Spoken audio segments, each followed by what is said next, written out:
In dealing with our first group of philosophers, we've seen that they're addressing fundamental questions in metaphysics, questions in cosmology. How did the world get started? And they all have a common answer, or at least they take a common position. They are materialists. That is, what explains the universe, the state of the universe, is the existence of matter, certain kinds of matter, and they're giving you an explanation that relates to that.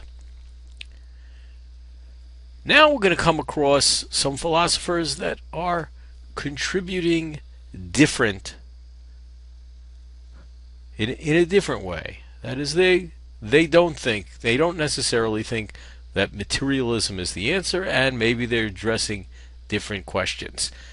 Now, one thing I should mention, it's always somewhat questionable as when you're asserting that a certain philosopher takes, or a pre-Socratic philosopher takes a position, because as I said, our evidence of what their position is not their writings, but rather what other people had to say. Sometimes Aristotle, sometimes Aristotle's successors.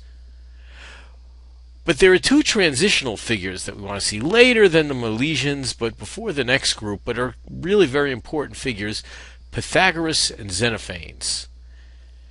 Pythagoras, well, we have him down from being from Miletus.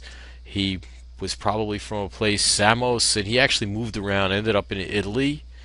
And Xenophanes was from a place not too far from Miletus, also in current Turkey. And we'll now take a look at their contributions to the development of philosophy in the Western world.